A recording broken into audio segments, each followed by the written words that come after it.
बात संविधान की चल रही है और देश में संविधान और बाबा साहब को सबसे ज़्यादा याद करने वाली वो पार्टी है जिस रंग की आपने जैकेट पहन रखी है, बसपा। और मायावती जी ने बेहद तानाशाही पूर्ण तरीके से पिछले दिनों अपने भतीजे को बाहर का रास्ता दिखाया। ठीक होली के पहले बुआ ने भतीजे के साथ जो किया वो ठीक नहीं है, क्योंकि होली भी बुआ भतीजे के नाम पर ही मनाया जाता है। अब एक बहुत अच्छे गीत की पैरोडी सुनाता हूँ, आनंद सुना। एक बार आप लोग ताली बजा दो अगर ना थके हो तो। सुन लीजिए मेरी शिकायत माया बुआ से और आखिरी के अंतर में माया बुआ का जवाब सुनना।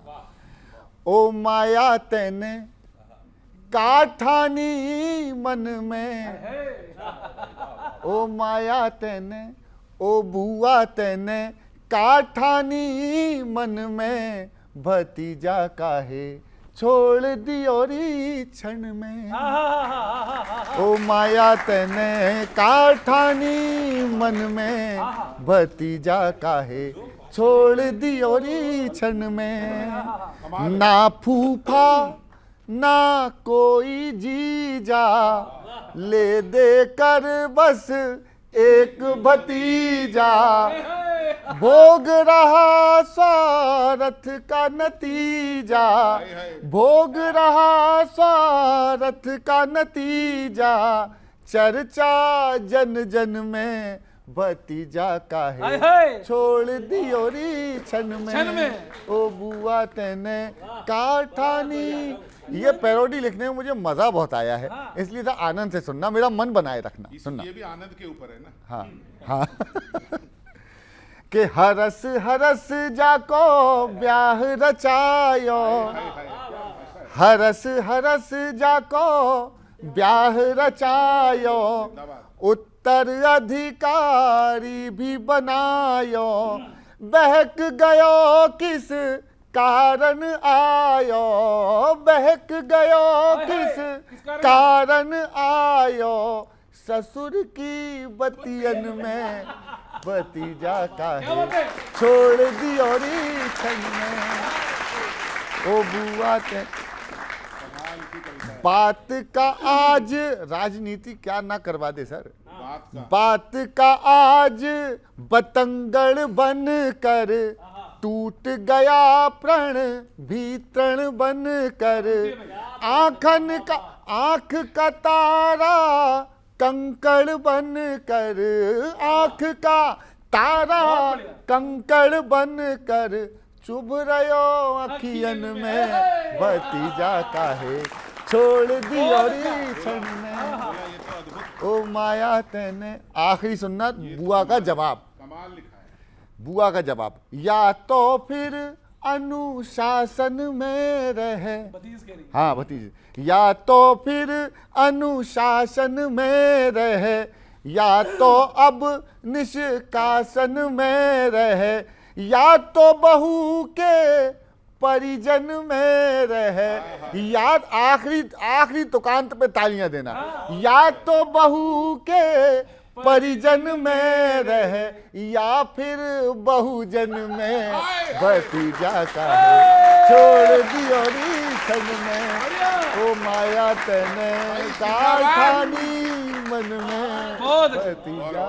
तो संविधान के रक्षकों की पार्टियों का ये हाल है, बाबा साहब की पार्टियों का ये हाल है। जी जी जी। दुर्भाग्य से वो संविधान रक्षकों के साथ नहीं, संविधान के भक्षकों के साथ मायावती जी पिछले 3 साल से हैं। गठबंधन जो में तो आरक्षण विरोधी लोग हैं, लिटरल एंट्री का जो सपोर्ट करते हैं, जो संविधान में प्रदत्त जो आरक्षण का अधिकार है उसको भी बंद करने का काम करते हैं, वैसे लोगों के साथ मायावती जी होने के कारण उनको भी कहीं ना कहीं दिक्कत हो रही है।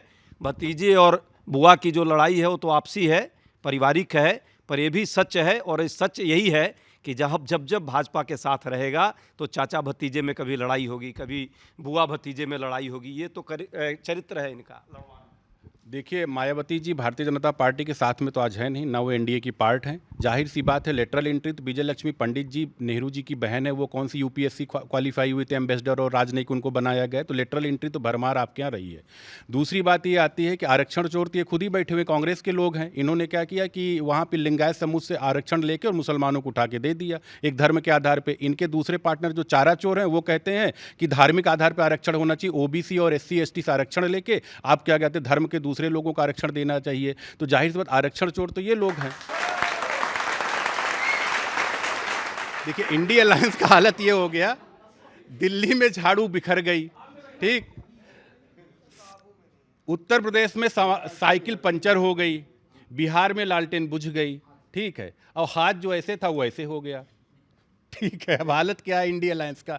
जाहिर सी बात है कि ये इतनी देर से अपने बारे में सुन के इतनी इनको आनंद हो रहा था कि ईडी, सीबीआई, भाई इन्हीं के सामने, इन्हीं के ज़माने में तो कोर्ट ने कहा था कि सीबीआई तोता है, यही तो करते थे। आय से अधिक संपत्ति का मुकदमा लालू जी के ऊपर, मुलायम सिंह जी के ऊपर इन्होंने लगाया था, जो कि आज चारा घोटाले में लालू जी बार बार बेल टू बेल हो रहे हैं। डर यही दिखा के परमाणु उसमें लिए थे, क्या कहते हैं, समर्थन। माना कि हमने तो लगाया था, ये तो सबको मुख्यमंत्री बना देते हैं, किसी को उप मुख्यमंत्री बना देते हैं।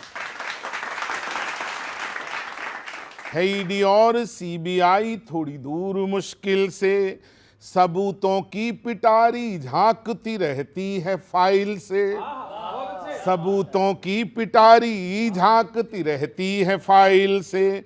सियासत में हर एक रिश्ता टिका है स्वार्थ पर केवल, बुआ जी ने भतीजे को निकाला दल से फिर दिल से, दल से फिर दिल से। और आप तो अजय भाई साहब, आप बहुत अच्छे, बहुत जिम्मेदार प्रवक्ता हैं आप, लेकिन कहीं कहीं आपके कुछ प्रवक्ता हैं और, तो उन्हें मैं इसमें लपेटना चाहता हूं। विषय जिस पर है उनको बोलना वो भूल जाते हैं, समझ जाएंगे सारे लोग। विषय जिस पर है उनको बोलना वो भूल जाते हैं, कोई मोटा हो पतला हो प्रवक्ता क्यों बताते हैं, कोई मोटा हो पतला हो, मोटे आदमी का दर्द आया निकल।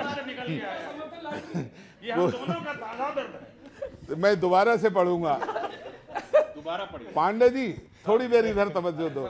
नहीं, सुन कहाँ रहे हो? हम लोग सुन भी रहे हैं, विषय जिस पर है उनको बोलना वो भूल जाते हैं, कोई मोटा हो पतला हो प्रवक्ता क्यों बताते हैं। गजब फील्डिंग सजाते रोज पर्दे पर, मगर देखो निकल जाते हैं खुद तो और राहुल को फंसाते हैं। बड़े मजे से निकल लेते हैं, राहुल जी को जवाब देना मुश्किल पड़ जाता है। और आखिरी एक मुक्तक है, बच्चे समझ जाएं, ईसी बोलूंगा, ईसी का मतलब है इलेक्शन कमीशन। आजकल आप सब समझेंगे। हैं तोड़ी साजिशें कैसे पटकना सीखो ममता से, बहुत अच्छा मुक्तक है ये गौरव भाई। हैं तोड़ी साजिशें कैसे पटकना सीखो ममता से, सियासी खेल में मौका झपटना सीखो ममता से, सियासी खेल में विनीत मौका झपटना सीखो ममता से। नहीं दी आज तक महाराष्ट्र वोटर लिस्ट ईसी ने, खूब मांग रहे हैं रोज, नहीं दी आज तक महाराष्ट्र वोटर लिस्ट ईसी ने, तो फिर ईसी से कैसे है निपटना सीखो ममता से। ममता जी ने सारी वोटर लिस्ट चेंज करके सब कुछ सही कर दिया, तो बस ये चाहता हूं सर, ये जरूर सीखिएगा। बहुत बहुत धन्यवाद, प्रणाम सर।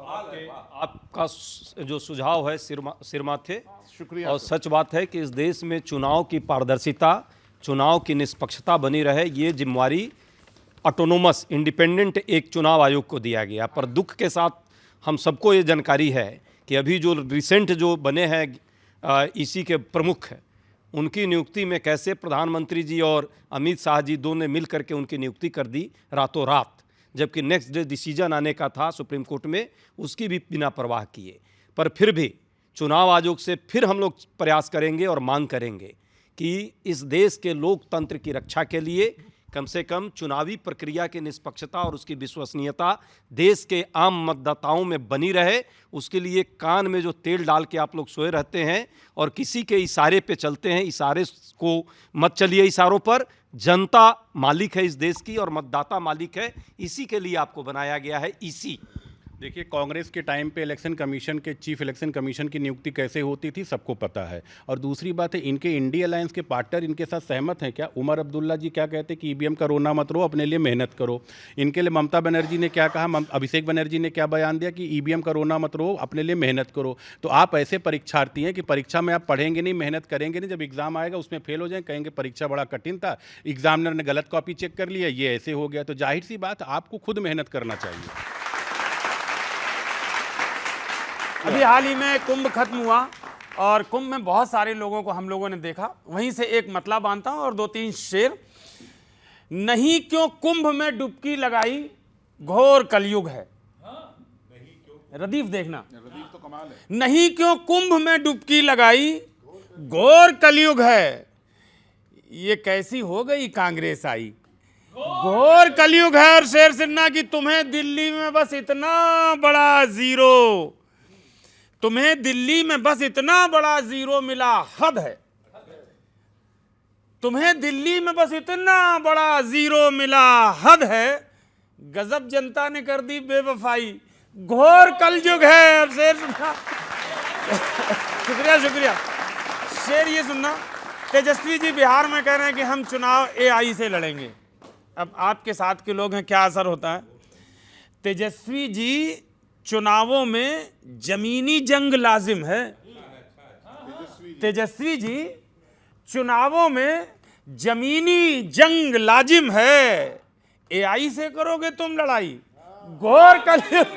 एआई से करोगे तुम लड़ाई, घोर कलयुग है। अच्छा, एक बयान मोदी जी देते थे, लेकिन हम लोगों को लगता था ऐसा पॉसिबल नहीं है, जो पार्टी इतने वर्षों तक लगातार इतने बढ़िया रिकॉर्ड के साथ रही हो।